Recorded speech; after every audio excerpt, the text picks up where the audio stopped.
Well, good afternoon, everyone. I'm so glad that you could join us here on what seems to be the new normal, which is lots of Zoom meetings and virtual panels. But I'm sure by the end of this, you'll be grateful that you did, because we have a great lineup of individuals here to chat with us this afternoon about some of the issues we're seeing in our community.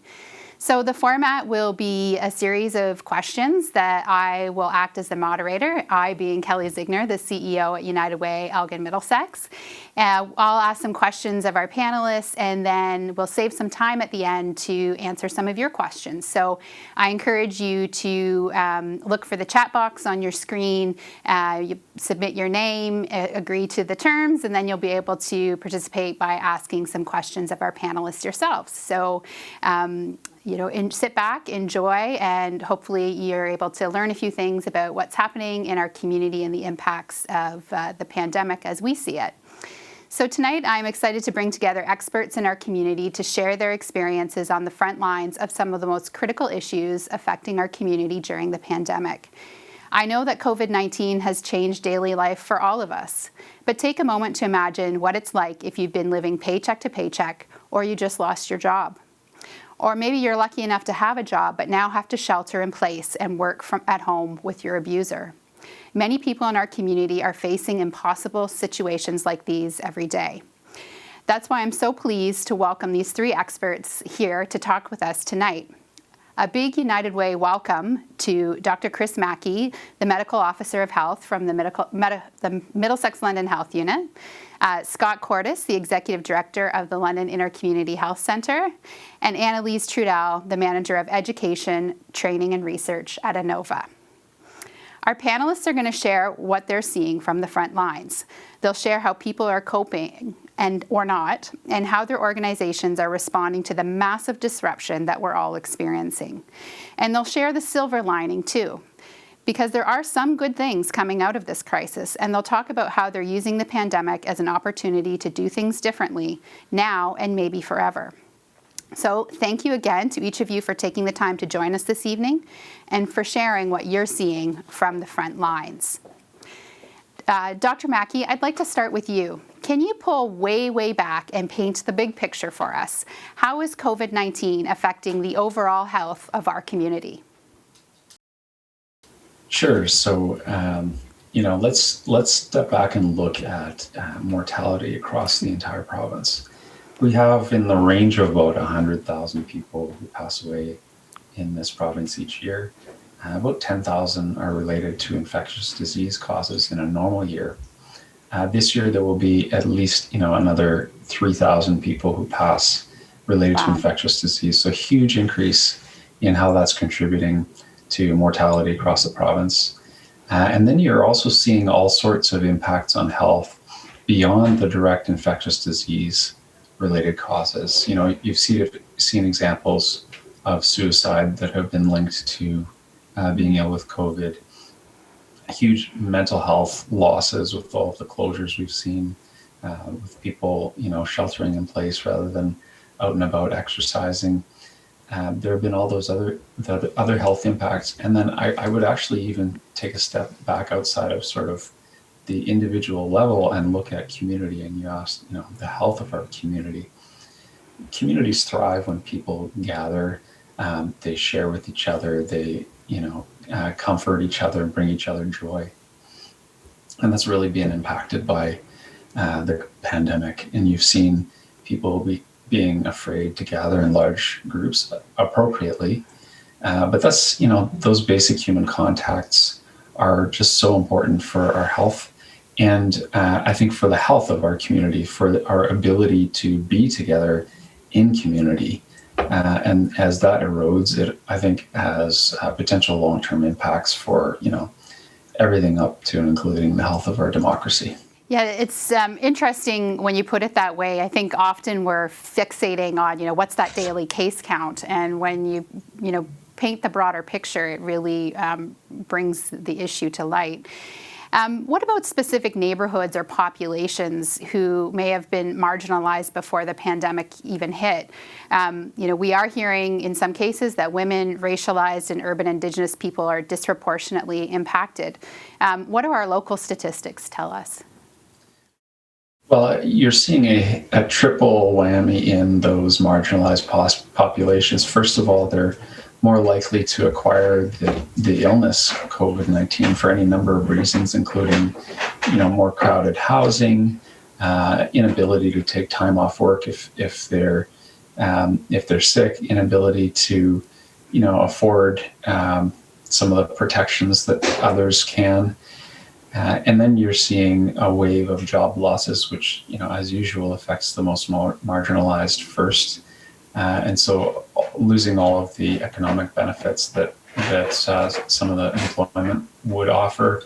And then in addition, in the necessary measures for protecting people and populations from the spread of COVID, many of those measures hurt those that are most vulnerable the most. And you referred to domestic violence in your introduction. That's been a real impact across the board, with people spending more time together in their homes, whereas they may have been in the past more easily able to get out and get to places where they're safer. So,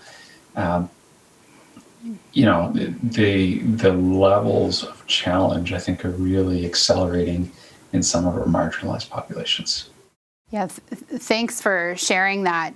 I think what we'll do now is maybe drill down a little further and talk about what that means for some of the agencies that are connected to the issue and helping people through this crisis. I'm going to turn next to Scott Cordes. Scott, for those of us who are not familiar with the London Intercommunity Health Centre, can you give us a quick 30-second overview of what your organization does and what programs United Way supports there? Absolutely. We support people who face barriers to accessing traditional health and social services. So support newcomers, people experiencing homelessness, and people facing a whole range of other barriers to accessing services. So one of the programs United Way has been a long-term supporter of is our Women of the World program, which builds confidence and skills of newcomer women and gets them engaged in community and showing leadership in community. So we serve newcomers, but also people experiencing homelessness and lots of other people that are traditionally marginalized. So building on what Dr. Mackey said, can you share how COVID-19 is disproportionately affecting individuals like newcomers and people who may be living rough in our community? What are you seeing? How do issues like homelessness, social isolation, safety, and equitable access to services show up differently at your doors and on the street? Yeah, we learned really early on in the pandemic that public policy response can get very utilitarian very fast. So the concept of doing the greatest good for the greatest numbers makes a lot of sense in crisis. And, that's just, the way public policy works. But for people who were experiencing challenges and inequities before this hit, it just tended to exacerbate what they were experiencing. So you can imagine if you're sleeping rough, access to health and social services is already challenging when everything is closed, particularly in the beginning. You're further marginalized. And even we had some of our clients that hadn't had a shower in months, access to basic needs, and really just becoming more isolated than before. A lot of the people we serve are invisible to many people in our community and became even more invisible when the pandemic hit. So that's an incredibly dispiriting and dehumanizing feeling for folks. Also, for some of our newcomers who are new to Canada, I know that at the beginning of the pandemic, we were all trying to just figure things out, and lots of information, lots of things changing very rapidly. Now, imagine trying to digest all of that when you're in a new place and English may not be your first language. So we supported a lot of health teaching in the beginning, just helping people feel safe and knowledgeable in what was going on. We kept our services open during the pandemic, but had to really limit how many people we could see to be able to do things safely. And a lot of other medical services moved to virtual platforms, which I think many of us have enjoyed and experienced. But if you're, you're marginalized, don't have access to devices, internet, that's not a helpful thing. So in person, face to face is still the way we need to serve, but haven't been able to do quite as much. Yeah. It's been challenging. We've gotten better as the pandemic's moved on. One of the things we hope to continue doing is we learned that if people aren't going to come to us, we need to get better at going to them. So we've done a lot more service in community on outreach, going to people where they're at, meeting them where they're comfortable. And caused us to reflect that we probably should have been doing more of that before the pandemic. So it's one of those things that we will continue to do after this passes. Yeah, lots of great learnings, I think, that we're all facing as leaders and organizations. Annalise, can you tell us a little bit about what Inova does and what programs United Way supports there? So Inova is the Women's Shelter and Sexual Assault Centre for the region of London and Middlesex County. So we offer 24/7 crisis and support through a telephone line, shelter for women and children who've experienced domestic violence. Our outreach team supports folks who are experiencing abuse but may not want or can come to shelter. And then we support those who are survivors of sexual assaults through our psychotherapeutic model, which is the one that United Way actually supports. And we heard Dr. Mackey allude to it, that gender-based violence has been a concern throughout the pandemic. Can you fill us in on what the trends are and what you're seeing at Inova? And more importantly, in the context of COVID, what's it like right now for women and survivors experiencing domestic violence in our community? So we had the opportunity to collaborate on a national survey looking at the impact of COVID on gender-based violence across the country. And it was really interesting because it reflected what's happening here in London. So we noted that there's been an increase in the severity of the violence. So while most of us haven't seen an increase in, say, our crisis calls, there's really good reasons why that would be. Folks are even more isolated at home than they've ever been, and home is not safe, so they can't reach out right now.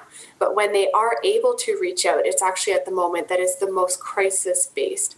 And so we're really dealing with cases that are often quite life and death, quite imminent and needing help in this moment. We've also seen severity in the sense of what kind of violence folks are experiencing. So there's a spectrum of violence from emotional and financial, but when we're talking about things like strangulation, there's certain acts that are sort of really consistent red flags for this could go south very quickly, and we're sort of seeing that across the board. So there's some trends that are really worrisome in terms of severity and acuity of the violence. In terms of what women in particular are experiencing in the region and accessing services, it's been challenging, I think, for a lot of folks, sort of getting their needs met. So when they're able to get out and have that sort of reach out moment, our shelter both of our shelters remained open during all of COVID, but we had to adapt them because of health measures. So we're having to use alternative housing models, which for some folks is safe and some folks it's not. So putting folks in hotels who have an abuser that will find them there is not a safe option. So having to strategize ways in which we can both meet health needs and meet safety needs. And at times they have been juxtaposed, unfortunately. Yeah, some very unique challenges in your sector, right? When you're, literally dealing with sheltering people, for sure. Dr. Mackey, we've heard from Annalise and Scott, just two of many agencies in our community working on finding solutions and supporting marginalized people. What's the risks to our community for the long term if those supports aren't available? What are the long-term impacts on, at an individual level and then also at a community level? Well, I think about how countries around the world are dealing with this, and you can see that this has pushed some countries toward in some cases, like almost failed state situations. I don't think we're there, but if we're not able to address those really serious social problems that are so tightly related to COVID and its impacts, then, it really does potentially erode at the most important parts of our society. So I think United Way is perfectly positioned to be a key driver of the recovery that we are absolutely needing in this community and others across Canada. This is an organization that knows how to select services that will make a difference. And I think that, if we're going to come out of this with, a high functioning society and economy, we absolutely need to have services like those, that are provided at LIHC or through Ms. Trudell's organization. These are crucial. These are, I would call them the bedrock of a functioning society. Yeah, we essentially, we need those services always, but they're becoming more and more important through this pandemic. Scott, I understand that the majority of people living rough, or what we would see as sort of visible homeless in our community, are also dealing with mental health and addictions. How does this affect their ability to get help, day to day? And what's different or the same during the pandemic? Well, the system was strained before the pandemic, and it's even more so now.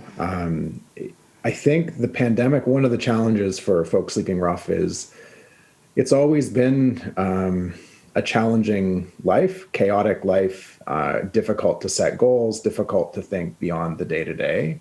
But because of the pandemic and just the crisis nature of it, the sense of survival and just needing to get through day-to-day needs, it tends to be the priority. So it's really difficult and challenging to think about long-term goals about, moving to recovery and to different places when survival is at the forefront.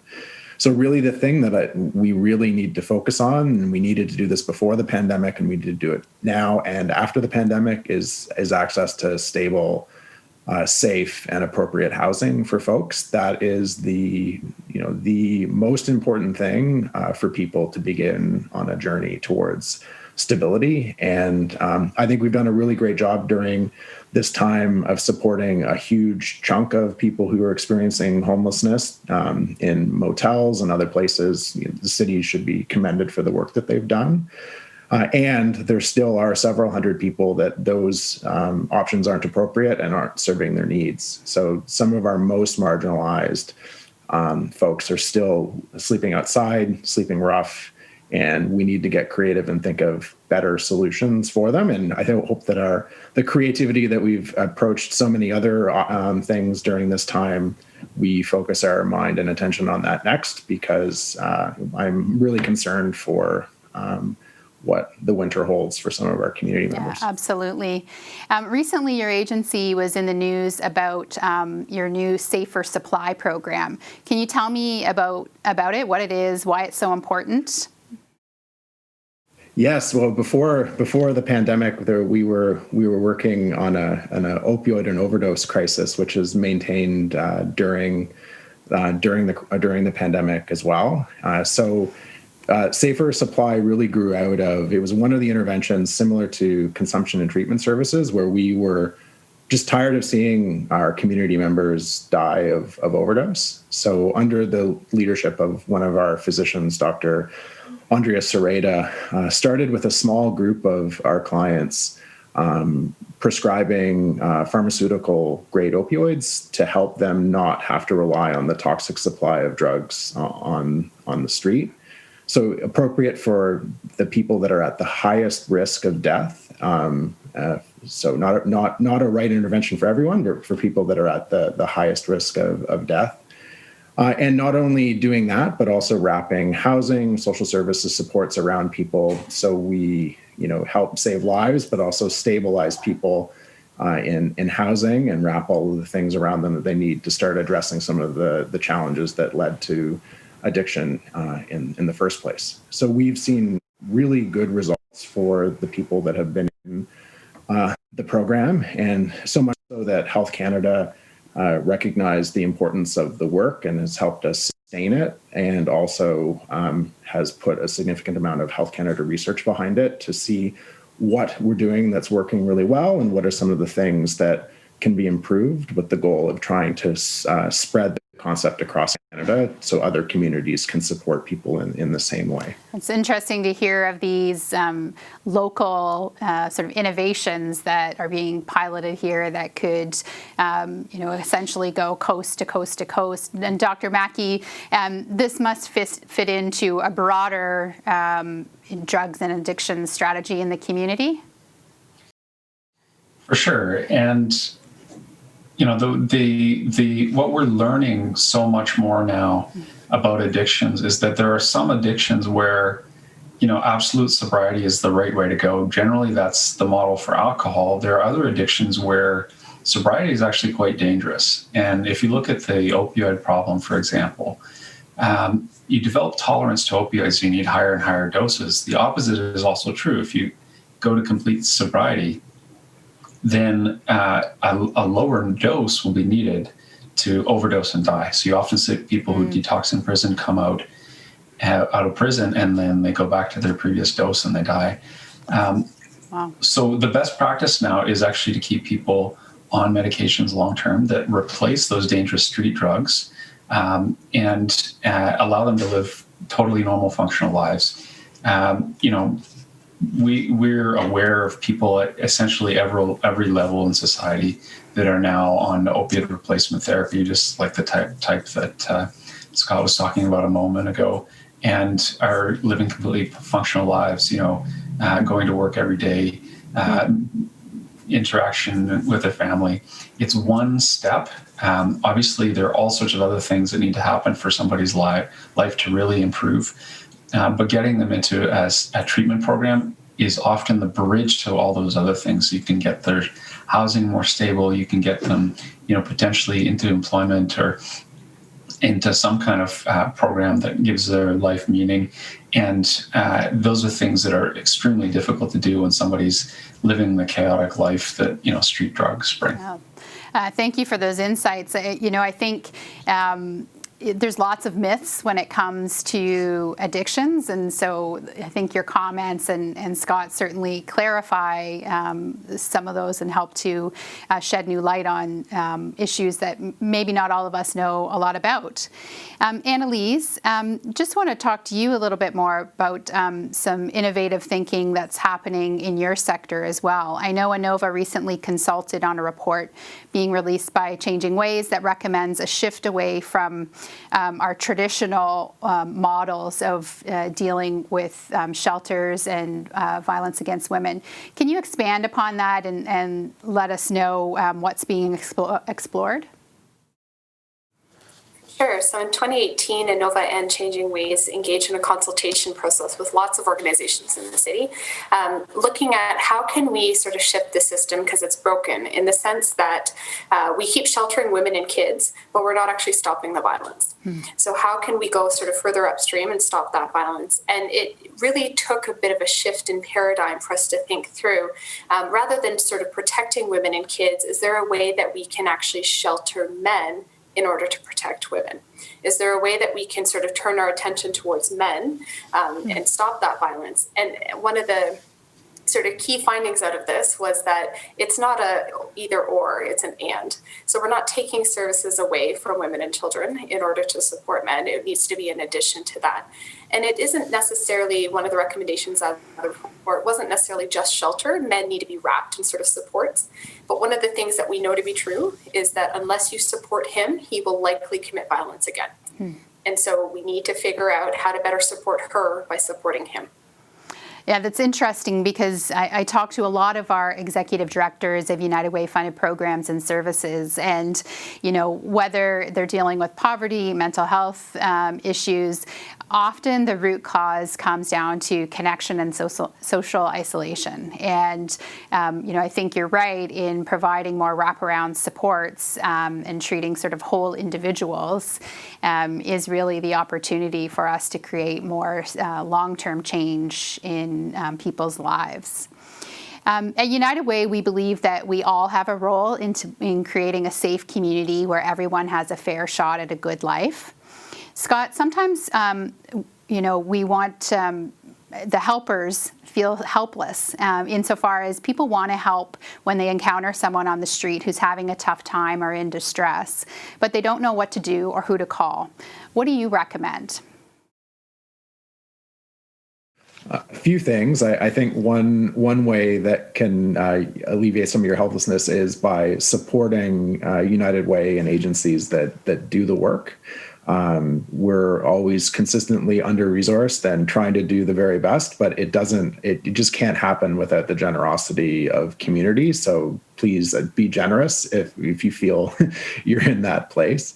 If you see somebody though on the street, or you see somebody in the community that you're concerned for, you're concerned about their health, doesn't matter if they're homeless or if they're your neighbor. I think we all have a responsibility to care for others, particularly if it's someone that you believe may be homeless and you're not sure what to do.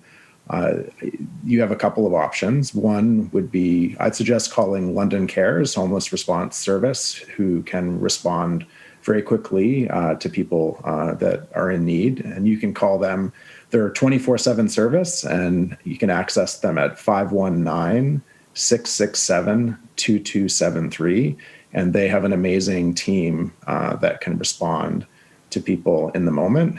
If you see somebody that you're worried about and you're worried that they're ill, then that's when you should call emergency services to get emergency services involved. We've seen too many instances of people that have died, or people walking by people on the street who have been in distress for quite some time, just because we avert our eyes and don't see what's around us. So please take note and care for everyone in the community, just like you'd care for your neighbor.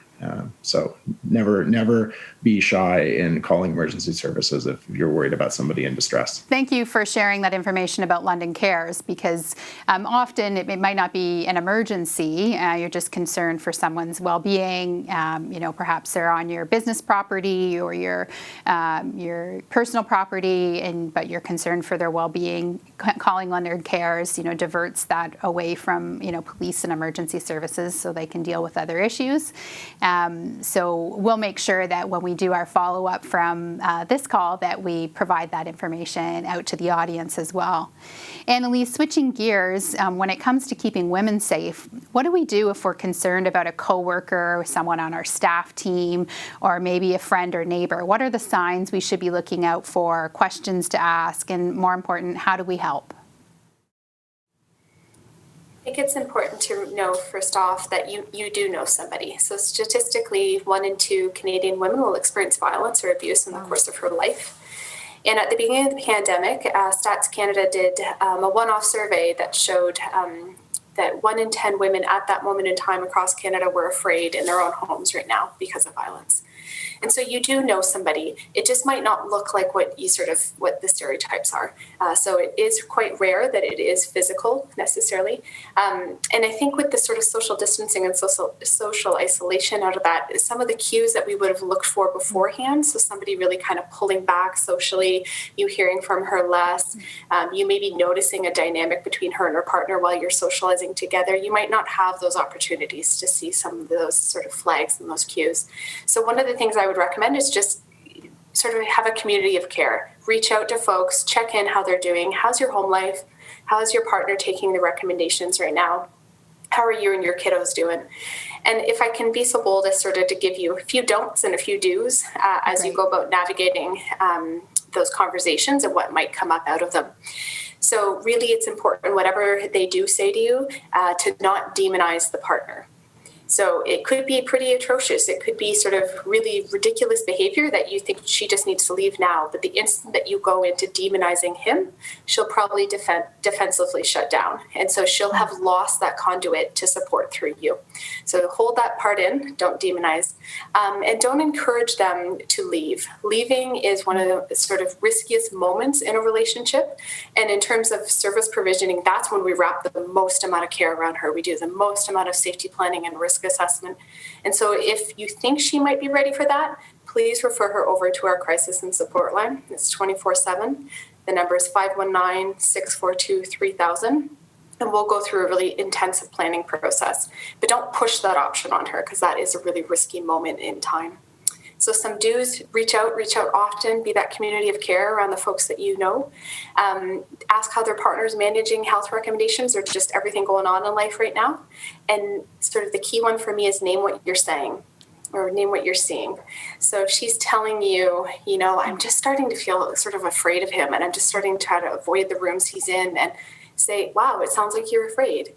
And that might seem really trite, but it's probably the first time she's heard that back to herself, that it is fear and that she needs to sort of see that and own that space. Well, lots to certainly consider, but it's really just being attentive, pay attention and listening and offering support when it's needed. And I think, that's in both cases. But, I think it goes more broadly, as Chris was saying earlier, that we're all experiencing this pandemic in different ways in our communities. And so, being there as a community of support for each other is really essential. As before we wrap up and move into the question portion, I have a last sort of set of questions for our panelists. There's a quote I heard a few weeks ago that seems very relevant to this conversation, and that is, "A crisis is a terrible thing to waste." So yes, the pandemic has created a lot of challenges for our community, but it's also been a source of innovation, optimism, and collaboration.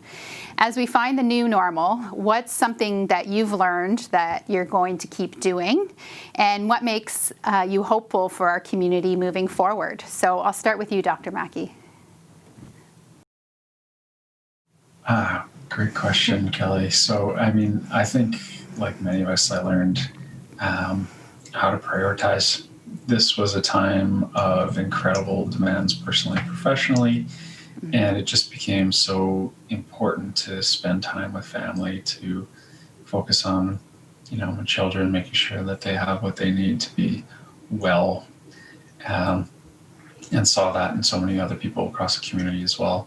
When you get to see kids because they're home from school all the time, that just it really helps you to remember what's really most important in life. In terms of hopefulness, I was very impressed with how young people reacted in general. Kids were the first ones to take up the habit of masking. Everybody thought, oh, kindergarten kids will never be able to wear a mask, they'll lose it and trade them and whatnot. But, it's more likely that I'm forgetting my mask when I'm going into a store than the kids. They took, in general, to the online learning pretty well compared to the disaster it could have been. So I'm pretty hopeful that young people will be able to take a lot of lessons of this, including how to connect with people when you can't see them, which is great for, we need that for the global society that we're going into. And hopefully those will be skills that kids take with them for their lives. Great, thank you. And Scott, same questions. As we find the new normal, what's something you've learned that you're going to keep doing, either personally or in your organization, and what makes you hopeful for our community moving forward? Well, I learned that a lot of the old excuses for not being able to do things that needed to be done are washed away really quickly. Yeah. So I've learned to push fear down and to do the right thing more now than ever. So, and I've seen that in a lot of others as well. And I think that we'll be a lot more bold moving forward, even after this crisis passes. And I think what leaves me hopeful is that this is not and has not been a time for half measures. We've seen a CERB, which is as close to a basic income as you can get. We've seen government taking bold action and communities and people understanding that the role of government and the role of collective action is needed and can have a positive impact. So getting a little bit personal, I think we've become a little bit individualistic as society. And I think what we've seen that big crisis means that we need to pull together and we need to do what's right. And that's true after this is over as well. So that leaves me very hopeful that some really important change is on our horizon. Yeah, I think you're right about that. As a community leader, I'm often sitting on, various number of committees trying to create change, particularly in systems. And often we always start the discussion from within the box and what are the constraints that we normally have. And I feel like COVID has, took the box, crunched it up, and threw it in the trash. And we were able to start with, what do we need, and how can we move this forward rapidly? And I think it's, I hope that spirit continues post-COVID. Annalise, same questions from you. What have you learned, or your organization learned, and what's bringing you hope for the future? So we've learned that folks need an array of options. So in the past, counseling was you coming into our site and us providing that in particular timed sessions. And now it's, well, we can meet you in your home even after hours on Zoom, or we can have you come on site. Sheltering looks like, depending on the risk assessment, you can come into our shelter, or we can look at alternative models of housing. And the pandemic has sort of allowed us to think about having to use these options, but going forward, it'd be great if we could keep the array of options, because it's actually serving survivors and women and kiddos. They're enjoying the fact that they have some choice in those spaces. So that's been really powerful to watch. Great. What's keeping me hopeful? It's a bit sort of convoluted, but it's the fact that people realized how bad the system was for gender-based violence. There's been quite a bit of attention nationally and locally in the media and just in other ways that, the fault lines were shown. Women are staffing this sector. This sector is traditionally vastly underfunded, and the rates of violence haven't changed for decades. We're sort of stagnant in that. So something had to give. And I think what I'm hopeful about is there's been a lot of attention to that, and there's sort of this momentum to want to change that. Governments have provided one-off funding around this, so let's continue that and make that an increase to core funding. Let's sort of look at how we can do the system differently. And so that's really hopeful for me, that there's sort of this moment in time that we could have a big shift after. Great, thank you. Some lots of opportunities for hope and change for our collective future. So I think that brings us all energy in our day-to-day work and in our lives outside of work as well. Now we're going to move into the sort of opportunity for you to ask questions of our panelists. As I mentioned off the top, you can type questions into the chat box. So if you see me sort of looking like I'm not paying attention, I'm paying attention to the computer screen and trying to go through your questions. And what I'll do is I'll throw it out to the panelists what the question is, and maybe ask one person to start, but certainly each one of you can chime in from your own experience. Chris? Kelly, do you mind if I ask Annalise a question? Sure. So, Annalise, Scott talked about universal basic income and the CERB benefit. Do you think that sort of program has an impact on gender-based violence and safety of women? For sure, they're intertwined. One of the first things that happens when a woman comes into shelter is that we get her on the housing registry and we get her onto OW because she needs some independent financing aside from her partner. And often there's been a job loss when she's left her home and left everything. So I think it's one piece of the larger puzzle in supporting survivors of GBV for sure. And Annalise, since you're talking, we have a question from Stan, who's wondering if the demographics of your clients have changed since the pandemic hit. So we've been trying to track that pretty closely, and we've seen fewer women and fewer kiddos in our shelter. So we've seen fewer numbers, but in terms of the breakdown of, say, age and race and that type of thing, it's been pretty consistent to what it was prior to the pandemic. Okay, thanks. Dr. Mackey, how do we reconcile the need for social distancing with mental health concerns related to loneliness and isolation? Yeah, great question. It's, I think, something we've all tried to reconcile and some struggle with. When you saw the provincial guidance come back into the picture where people are now advised, once again, not to gather with those outside of their household unless necessary. There's now an asterisk beside that, and that is for those who live in individual households. We recognize that human contact is so important. So even in the context of, wanting to minimize close contact with people outside a household, we recognize those who live by themselves need to connect with others. And so part of that recommendation now is that those who live by themselves find a household where they can connect with people on a regular basis. This is also a place where, the strategy has really been about finding those creative ways to connect. Lots of people have connected with friends who are more distant, as much or more during this pandemic as ever before. 9 months ago, nobody had even heard of Zoom. And, web conferencing and teleconferencing were things that only really happen in movies for the most part. And now we're doing it every day. We're doing it with family and friends as well. Thanksgiving, we saw a lot of people gathering on Zoom, which was fantastic.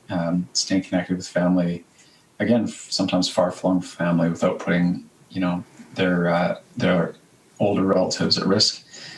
So I think that's really helpful. And then you also saw, I think, a huge reconnection with nature, where people were spending time outdoors in relatively isolated places, even if it's just, a large urban park that they otherwise wouldn't have necessarily done, but in order to get away from the crowds and still get outdoors. And I think that had a really positive mental health benefit. I was able to get my kids out canoeing a few times, even right here on the Thames River in London. It can be done. So, I think mental health, exercise is one where we're all still figuring it out. Many of us put on the COVID-19, around the waist, and I think we're trying to sort out what are the ways to stay, as active as we need to be for our well-being. But again, creative solutions coming out, whether it's a yoga app. Down Dog is the one I like. It's fantastic and free. There's kind of a freemium model.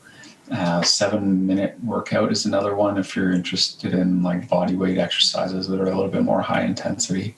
So options coming into play for sure.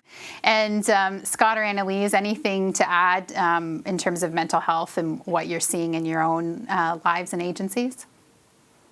It's been interesting. One of the things we've struggled with is supporting staff through this. Like our staff, huge shifts at home, but then also moving to virtual models, seeing really hard things. And the old way, working in teams close together, you've had a hard time. You can hug, you can high five, just that team element of it. So even in the workplace, covered in PPE, seeing a client, but not as close to your colleagues, I think that mental health in the workplace has been a huge focus for us as well. So it's helping the helpers through this has also been a focus. Yeah. Annalise, anything? To sort of go along with Scott, one of the biggest findings out of that national report I mentioned of the gender-based violence sector was the impact on staff. And I think we often think of essential services as those who go out to the front line, and our shelter staff were that. But those providing counseling at home, there was a quote that stuck with me. So she provides counseling to folks who've experienced rape. And she said that sort of her living room walls were slimed with the experiences of hundreds of women as she had to sit there in every day and support them. And by the way, her toddler was in the other room while she's doing that. And so I just think, not forgetting that frontline looks different for everybody, and sort of how we need to support that. And there's a bear that being born, even staying home in that workload. Yeah, what an incredibly powerful story, Annalise. For Scott and Dr. Mackey, is there concern among the homeless population around catching COVID in our shelter systems or in their day-to-day interactions? Yeah, that's definitely something we've been watching closely. You can just imagine you've got a very high risk population, both in terms of, not having the social determinants of health in place to protect them against the spread, and also in terms of, a high degree of underlying illness that would put them at risk of a bad outcome if they acquired it. We've worked closely with London Intercommunity Health Centre and partners during this. There is a pretty solid surveillance system in place for those folks to connect through IHC. I'll turn it over to Scott for all the great work they've been doing. Thanks, Chris. We at Intercommunity have been doing most of the COVID testing for folks who are experiencing homelessness, and working really closely with Chris's team and then also city homeless prevention. So if there is someone in our community who's experiencing homelessness that it's suspected that they may have COVID symptoms, they come to our health center for swabbing, or we go to them, whatever is more convenient. And then the city and their partners have set up an isolation space that people can isolate while they're waiting for testing. And then we're providing primary care and medical services in the isolation spaces. So we all got together and set that up really, really quickly, knowing that we would need to do that. But that's been part of the city's response that's been impressive. Was there was a real challenge in shelters when needed to create the distance in shelters, which meant there was less capacity. So the cities created motel spaces for people who normally would be in the shelter system to be able to isolate, and then also separate isolation spaces for people who are suspected of having COVID. And also have been doing a lot of outreach to encampments and doing a lot of health teaching, so people, that aren't able to tune into Chris's webcasts are aware of all of the information that matters. But we are really worried about if there is an outbreak in that community, what it could mean. And we've seen that in other communities in Toronto and other places where it's been quite devastating. But thankfully in London, I think have done a good job of supporting the population and haven't seen that happen here. That's great. A question from Louise. She asks, has the pandemic illuminated gaps in the system, and how will that inform policy and practice moving forward? And I think this question applies to all three of our panelists. So if someone wants to just jump in and experience, let us know what you're seeing in terms of gaps in systems. Sure. Maybe I'll just point to the obvious one. The long-term care system was a system under incredible strain before the pandemic, and that became abundantly obvious with the wave of deaths that happened across the country.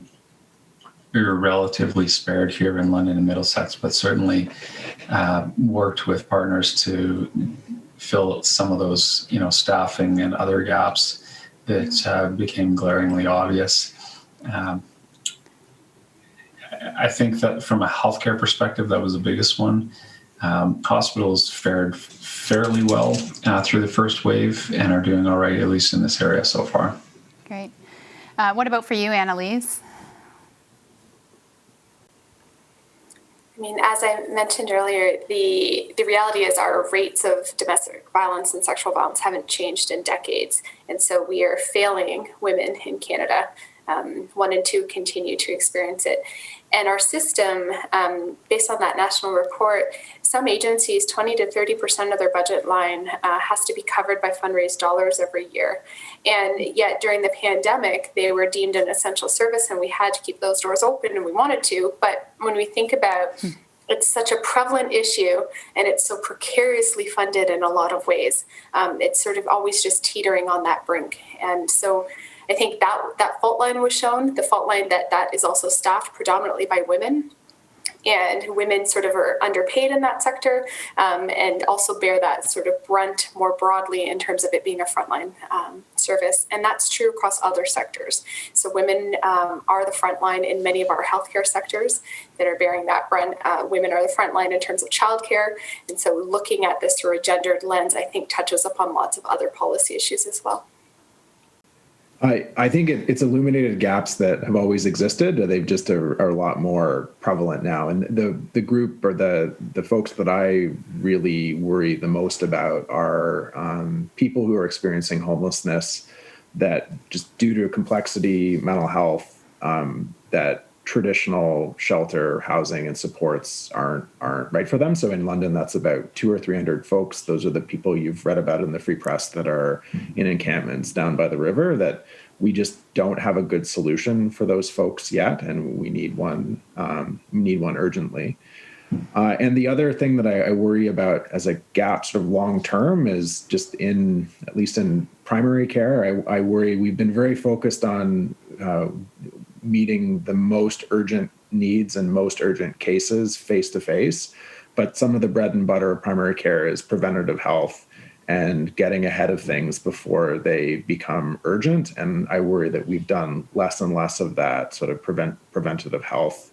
And as the pandemic stretches on, that I worry about what we're not seeing and what we're going to be seeing, down the road, where conditions that were well managed are now not managed, and we don't know. So I worry about those long-term effects that we'll kind of be supporting for many years to come. Yeah, we often talk about our social service safety net, and I feel like when the pandemic sort of first hit us in March, all the threads of that safety net were torn away. But we have this opportunity now to make a new net, to maybe pull those strings back together, stitch it a little tighter, and look for new and different opportunities to be able to fill those gaps that that have been around far too long in our community.